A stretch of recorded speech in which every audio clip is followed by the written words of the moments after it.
Artificial intelligence can be a wonderful asset in any business. OpenAI Chat GPT. You've heard of it, you're on this channel because something popped up. There's definitely ways to use it. And if you're a business owner and you're trying to drive revenue, you're generating sales, or if you're a sales professional that interacts with potential customers, OpenAI Chat GPT can be a valuable resource. If you want to learn how to use it, we did a video last week. We dropped a video last week on the 5 things you can use, or 5 things you can do to utilize OpenAI Chat GPT. You can click it out right here, click the link, go watch that one. Now, on this show, or on this video today, we're going to talk about the things that OpenAI shouldn't be doing. These are the things you don't want to do with Chat GPT. Now look, I'm going to repeat one thing I said last week. If you haven't adapted to OpenAI, or any AI for that matter, you are going to be a dinosaur in this business. Entrepreneurship is required to have consumers and is required to have some innovation. You have arguably the best innovation tool in all of our lifetime at the disposal of your computer right now. You have a plethora of potential customers who are interested in what you sell. Let's marry the two. Now, before we go in further and marry the two, we're going to continue to release videos over the next few weeks on how to use OpenAI and Chat GPT to drive revenue. Before we get any further, if you find any value, be sure to smash that like button. Be sure to subscribe to the YouTube channel here. We consistently put new videos out on how to help your small business increase its sales. Bottom line, if you have to have a Zoom meeting or face-to-face meeting to sell your product or services, this channel's for you.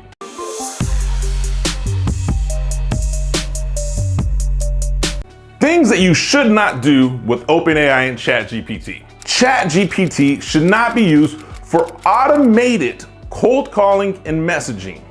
Now listen, Chat GPT can give you a great template, but it shouldn't be left at its own. And matter of fact, any AI shouldn't be left on its own to do automatic cold calling and messaging.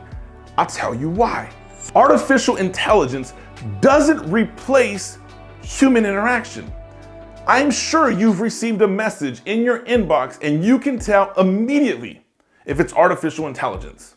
So the skill of prospecting, the skill of outbounding should not be given over to AI.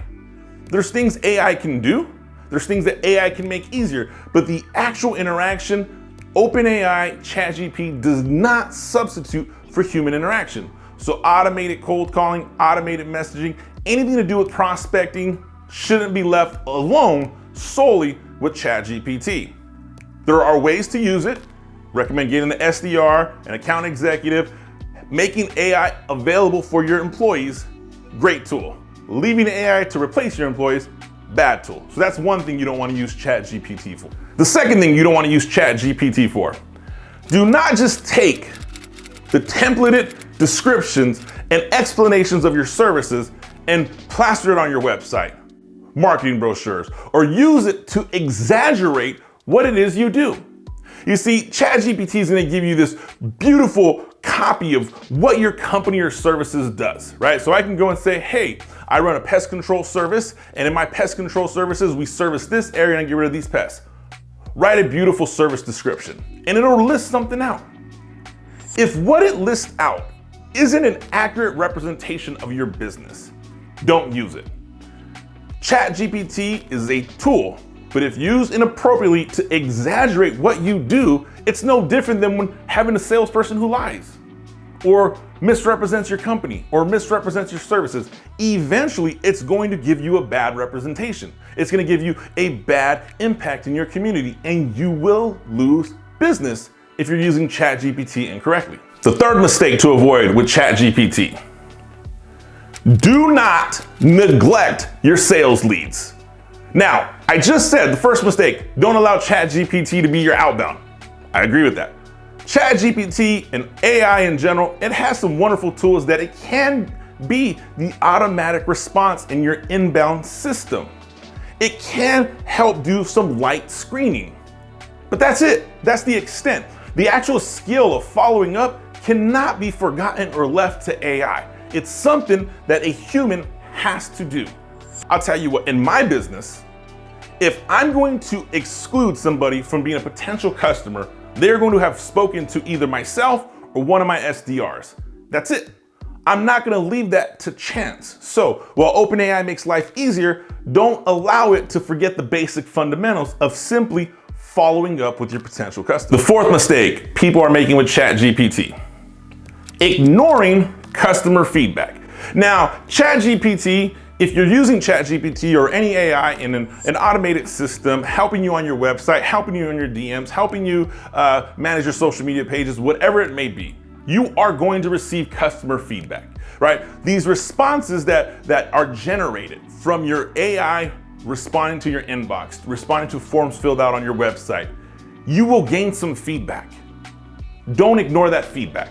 That feedback you're getting is a valuable tool for what is taking place in your business. It tells you what is sticking with people. It tells you what isn't resonating with people. So use the tool of ChatGPT to facilitate the discussion. Don't use the tool of ChatGPT to just be the blanket answer. There is feedback coming in, and a person with eyes and emotion that's invested in the business should review that feedback, because that feedback can help create a better AI system for your company. So don't ignore that. The final mistake people are making with ChatGPT right now. Listen closely. ChatGPT is a tool. It is a wonderful tool, but at the end of the day, it is a tool. It is a tool like a saw, a screwdriver, a tool like a golf club, a baseball bat. If used properly, it has a wonderful outcome. But in order for those tools to be used properly, a human has to know how to utilize it. Chat GPT doesn't substitute human emotion. It doesn't substitute human connection. So if you're a business owner right now and you're implementing all these systems of artificial intelligence, great. I think it's wonderful. I think automation and AI is a valuable tool. And I'm not here to say don't use it. But what I am here to say is somebody has to watch over it. It doesn't substitute for human interaction. So you as the business owner, you want to stay involved in the process. You want to stay involved in the feedback. You want to stay involved in the systems and the automation, and you want to ensure everything's running cohesively. So don't assume ChatGPT can substitute for you being the business owner, you being the sales professional. So that's what I got for you today, right? Those are the 5 mistakes you want to avoid with ChatGPT. If you found any value from today's episode, again, smash that like button, comment, let me know, what are your thoughts? Are you using ChatGPT? Is it something that's helping you out? Hey, and more importantly, if you're looking for additional content, we have tons of stuff down below on the video in terms of the sales training. Love to help you out. Check that stuff out. I will see you next week.